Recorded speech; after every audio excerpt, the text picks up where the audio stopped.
When Ezra McCandless showed up at Don Sippel's door in Springbrook, Wisconsin, the unsuspecting dairy farmer didn't know that he was playing a role in a twisted game that had already left 24-year-old Alex Woodworth dead. This is Don Sippel calling, and I have a young lady that just came to my house, and somebody attacked her, and she needs a doctor. Her clothes are all torn, and... Is she injured? Yeah, she's injured. Her mouth is kind of got some blood around it, and her clothes are all torn. Okay, and she's by herself? She's by herself. She walked to my house here just recently. Okay, and can you ask her what her name is? Just hold on a second. Okay. What's your name, ma'am? What? You don't know? She's in kind of bad shape. She just says she don't know. Okay, let me put you on hold. Do not hang up. I'm going to start some help, okay? Sure.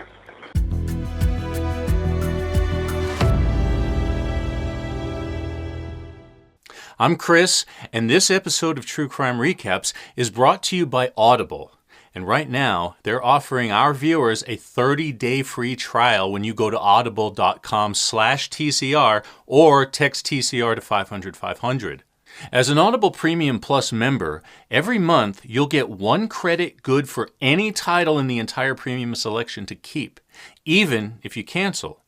I like historical nonfiction, but I have no time to just sit and read. With my Audible membership, I can listen to a story when I'm running errands or working around the house. This month, I used my Audible credit for a new release called Rock Me on the Water, 1974, the year Los Angeles transformed movies, music, television, and politics by Ronald Brownstein. If you try it and don't like it, as a Premium Plus member, you can exchange it for a different title. Audiobooks are only the beginning. With their Plus catalog, you get thousands of options like podcasts, sleep tracks, guided fitness and meditation. Listen all you want. No credits needed. It's all included with your membership. Try Audible free for 30 days. Just visit audible.com/TCR or text TCR to 500-500. Now, on with the story. Police found Alex's body on March 23, 2018. He was hanging out of the back seat of Ezra's car. It was stuck in the mud in a remote part of Don Sippel's dairy farm. Alex was stabbed 16 times in the head, neck, and stomach. Most of the blood was found outside the car. He didn't have any defensive wounds, which led police to believe that he'd been ambushed while his back was turned. The deep stab wound in the back of his head supported their theory.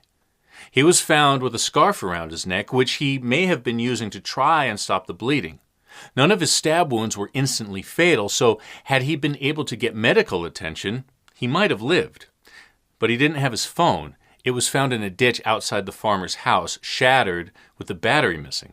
The knife was a short distance away. And just like that, Ezra went from victim to possible killer.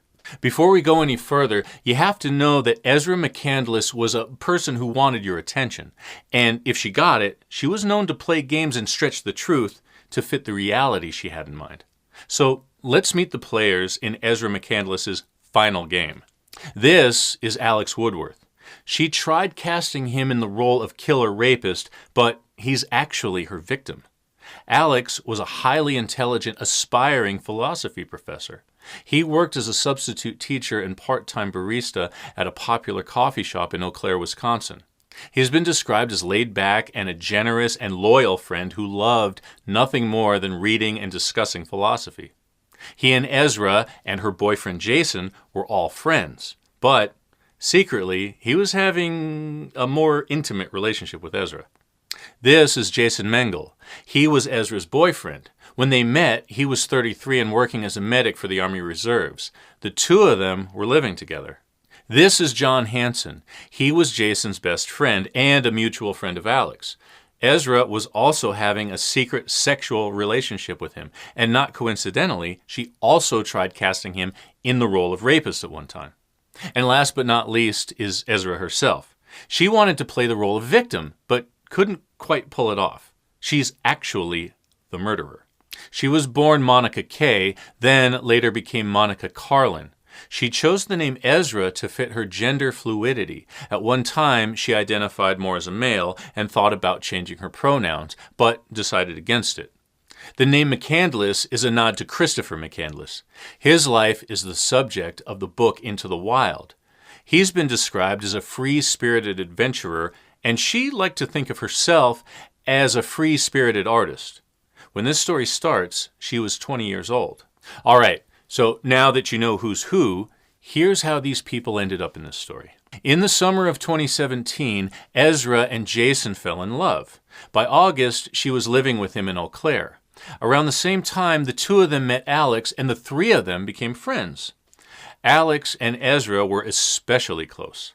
By October 2017, their relationship turned sexual, intensely so. On the stand, Ezra talked about encouraging Alex to explore his darker side in the bedroom. Without going into too much detail, she described their sex life as a BDSM relationship, with her acting as the submissive and him as the dominant one. She claimed Alex liked to choke her and often used knives to cut off her clothes. Text messages revealed that she was also having a similar type of relationship with her boyfriend's good friend John. They exchanged naked pictures and talked a lot about how much she liked it when he tied her up and things like that. The only person she wasn't having that type of relationship with was her boyfriend Jason. She described the sex with him as vanilla, but in her journal she wrote this about him. "We share an ancient love, so powerful that it scares us both." Unfortunately, in February 2018, about a month before the murder, Jason saw the very sexual text messages she was exchanging with Alex and John on her phone. When he confronted her about it, Ezra made herself the victim. She said Alex took advantage of her and John raped her. So, Jason called the police. In her statement, she said they were both drinking when John allegedly assaulted her and forced her to have sex with him. But when they followed up on her claims, they got a different story. Text messages between Ezra and John before and after made it seem like the sex was consensual. When they interviewed Alex about it, he said Ezra herself had admitted to him that it was in fact consensual, but she regretted sleeping with him when Jason found out. The charges against John were dropped in early March 2018. But the damage was done. Jason broke up with her, and she was forced to move out of his house and back in with her mother in Stanley, Wisconsin.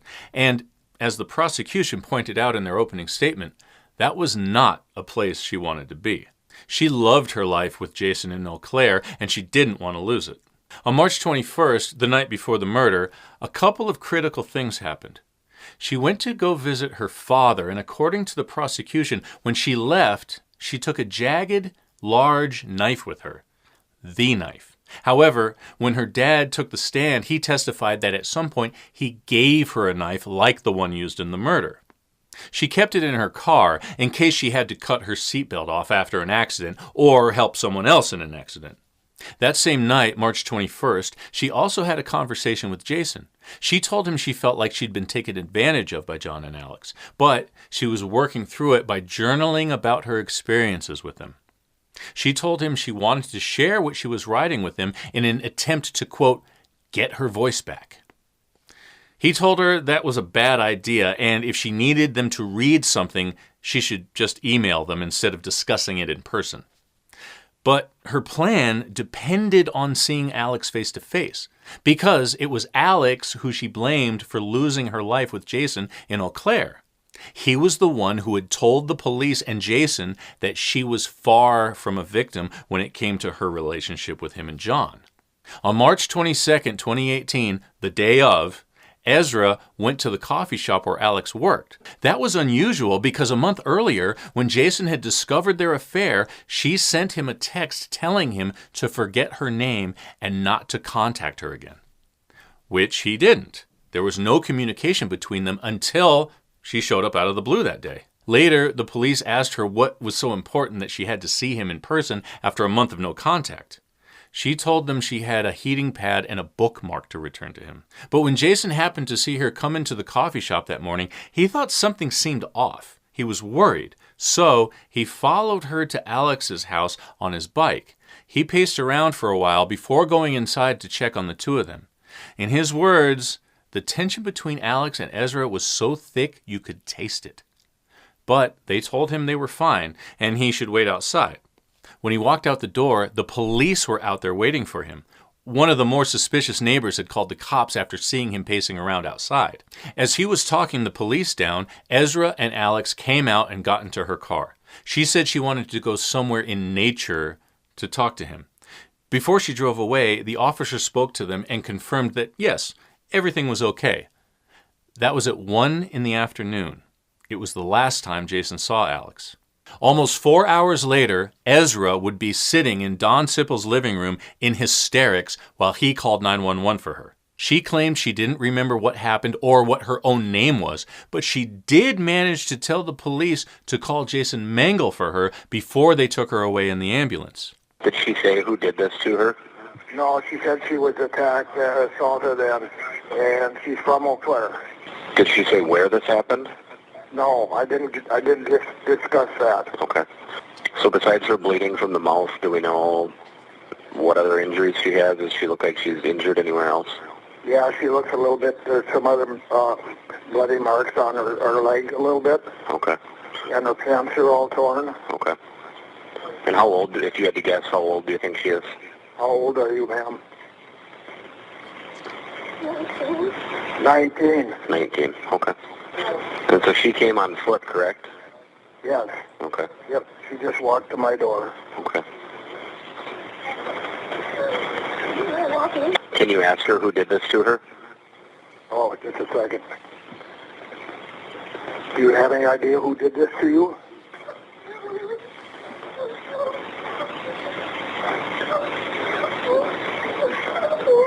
Just hold on. No, she can't. She's pretty distraught. Upset, and Okay. I can see why. Yep. She don't have any shoes on. Okay. Pants are all muddied. Okay. I think she's probably walked quite a ways. I don't know without shoes how far she came, but... Right. Okay. And is she outside of your residence, or where is she? No, she's in. I got her inside. She's inside, okay. Yep. This is a strange situation, one I've never seen, and I've been around a long time. Yeah. When I got her and brought her into the house, she wanted me to drive her to the hospital, but I didn't think I should be doing that. Yeah. No, that's perfectly fine. We'll get her the help she needs. We have an ambulance in route also. They're here right now. It's the police officer. Okay. All right. I'll let you go. You speak with him, Don. Thank you. You bet. Right. When the police interviewed her, they believed she was the victim of an assault. The ER doctor was the first to think there might be something more to her story than she was saying. The superficial wounds they were treating looked self-inflicted to them. And they also noticed something else strange. The word boy was cut into her arm, but at an angle that was only possible if she had done it herself. After Alex's body was found on March 23, 2018, her stories started to fall apart. When the police questioned Ezra for the second time, miraculously, her memory had returned. Sort of. At first, she claimed Alex dragged her into the backseat and cut off her clothes with a large serrated knife. Then she said he carved the word boy into her arm as a sort of cruel taunt because, in her words, he used to call her boy a lot, but she didn't identify that way anymore. But that, like so much of what she said, was another lie. In actuality, she carved it into her own arm after stabbing Alex to death. Why? She says she can't remember. Here's what she does remember about that day. And remember, this is her version of what happened. The two of them were driving aimlessly and ended up at the dairy farm. Then the car got stuck in the mud. They tried to get it out, but the car wouldn't budge. So instead of going for help or calling a tow truck, Alex suggested that she lay down in the backseat to breathe through the anxiety she was feeling. Thanks to Court TV's coverage of the trial, here's Ezra to explain what she says happened next. When I laid down, Alex had started to come into the car with me and position himself above me. He's, you could say, straddled. Specifically, what I remember him saying is, Ezra is beautiful. Ezra is my shining sun. I had betrayed him. I went back to Jason. He was upset about this, and that he deserved me. He started to do things slowly and methodically. He first removed my glasses. When your glasses are off, can you see? No, not at all. Barely past a couple inches in front of my face. He then takes my scarf and he places it over my eyes. And I felt his hand on my face and he asked me if I could see him. And I told him, no, I cannot. I can't see him, but I can feel him start to touch my clothes. I felt he touched the hem of my sweater. I could feel a pull on it.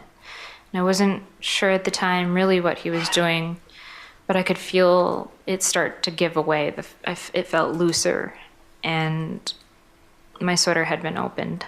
I took off the scarf, and I could see that he was cutting my sweater. The next thing I feel is that my second shirt starts to get cut, and I can feel that he's cutting it, but I also feel a slight prick or something. He starts to cut through my pants. He's starting near the button, well, below that. It's on the front of my pants, or the inner thigh, you can say. I can feel that he's pulled on it to give room so that he can cut through. What was different at this point is that I could feel the knife start to graze and cut into my skin. Where in your skin do you feel it? I feel it on my vagina. I feel it. It's inside the hip region. I could just feel a pinch, and I could feel that the knife had been meeting contact. At this point, I was still frozen. Before I even moved, what was going through my mind is he's going to do what he wants. He's going to take anything he wants. He's going to use me. I don't know what to do. I'm terrified. I couldn't move. I'm afraid he's going to kill me. My mind is running through his words that he deserves this. My mind is running through all of the possibilities of what he could want, of what he's going to take. I was wondering if he was going to kill me and then he was going to kill himself so that he didn't have to be alone. I feel him run the knife down a few times, the pants, and the pants open, and then I feel that he punctures my leg. I take my hand, my free hand, my left hand, and I grab for and bat at the knife that is puncturing my leg. What do you feel when that happens? I feel like a pinch or a prick on my hand every time I go to block it. So when you feel that cutting into your hand, what do you do with your hand? I pull my hand away. Do you do something else then to try to resist him? Yes, my hand, Go ahead, as my leg is between his knees at that point, gripping the seat, I decided then to knee him in the groin. He reacts and he drops the knife at that point. When he drops the knife, what do you do? Instantly, I grab the knife and I've used my arm to pull myself into the footwell. And that's when everything really starts to happen. At this point, I have the knife. I'm trying to get out of the car. I need to get out. I need to get away is all I'm saying. And I can't get out of the car and he's still grabbing for me. And this is when I began to defend myself and stab Alex. As Alex is grabbing me, I started stabbing him anywhere and everywhere I could. I didn't know what was happening. I just needed to get away. I just needed to get out of the car. As I'm trying to make my way to the open door, Alex grabs me by the throat. And I'm pressed, my body and my head is pressed against the driver's side back of the seat. His hand slips from my throat and it moves to the back of my head where he grabs my hair. What happens when he grabs your hair? Do you remember? I remember as he grabbed my hair, he was holding it very tight and he was pulling my face towards him. And I remember that's when I had stabbed him inside the head. And he then got out of the car. Are you trying to kill him? No. What are you trying to do? I just want to get away. I need to get out of the car. I need to get away as fast as I could. So why do you keep stabbing him while you're still in the car? Because he wouldn't let go. He wouldn't let me out. I was terrified. At some point, do you get out of the car? Yes. And where is Alex at that point in time? Alex is standing up near what was the green trailer. Did Alex say something to you as he's standing up there? Yes, I was confused. Well, I just want you to tell us What he said What to he me, said. what I heard him say to me was that he needed help to go to the bathroom. He needed help doing this. I instantly just wanted to help him, so I got out of the car and I approached him. I just wanted to help. That's my first response, is to help someone. When I go to approach to help him, I come near him, and this is when he grabs me again, and he pulls me very close and tight to his body. The knife is in my hand still. when he pulls you close and tight to your body, what are you thinking? He's going to kill me. What do you do as you're thinking he's going to kill you? I reached around and just quickly stabbed him in the side, hoping he would let go. I retreated back into the car and I sat there shivering. Alex took his coat off and he laid it on the ground near the trailer, and then he proceeded to lay down on the coat. I could hear him saying that he had been waiting for this for so long. I heard him saying strange things about roommates, and he just kept saying he's been waiting for this for so long. I was still in the car at that point, and I was breathing, and I kept saying out loud, what's happening, what's going on, and this is when I decided I needed to go. I needed to get away. I seen Alex's phone.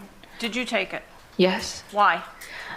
In my head, I wanted to call the police. I wanted to get help. I wanted to do anything I could do. When you leave, where is Alex? Alex is still laying on his coat. Do you know, or had you noticed whether or not he had his shoes on at that point or not?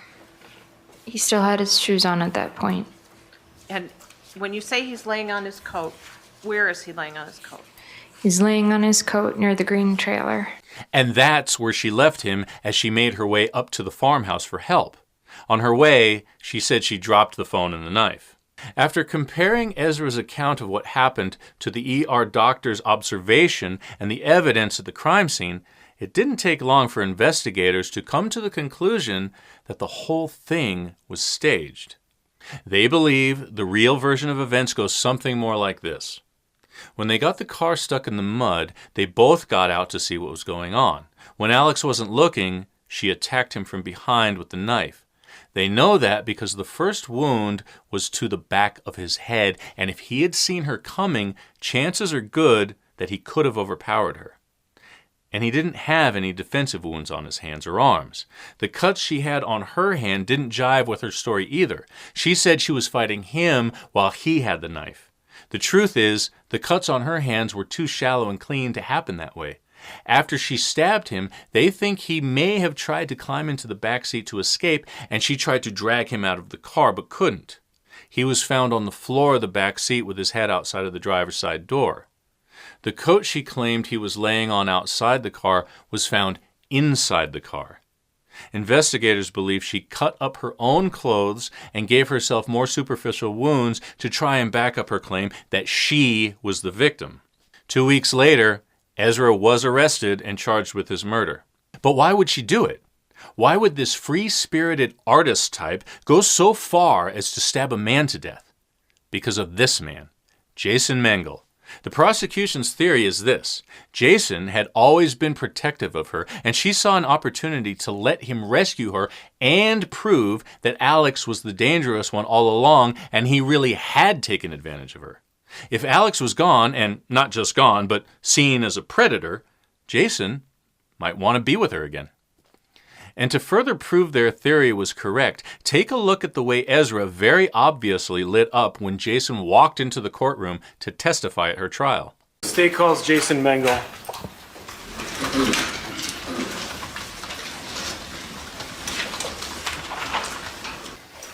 Mr. Mengel, can you please state your full name and spell both your first and last name for the court reporter, please?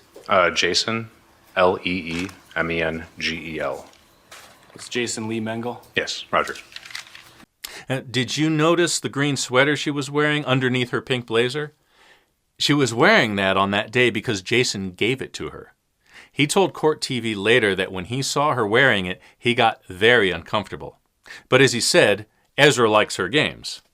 But it's one thing to manipulate the people around you and quite another thing to try and get away with murder. And the judge and the jury saw through her act and found her guilty. But the show must go on. This is what Ezra had to say to her victim's family. And Alex's family, but most of all, Alex's parents. I want to say how sorry I am that they have lost their son. But sorry doesn't cut it in my mind. That word is not enough and never will be enough for this loss. And I recognize that. I don't think I could ever find words that will be enough to express this, especially to them. The pain they feel is unimaginable. I want to express how sorry I am for this loss, because it is such a great loss.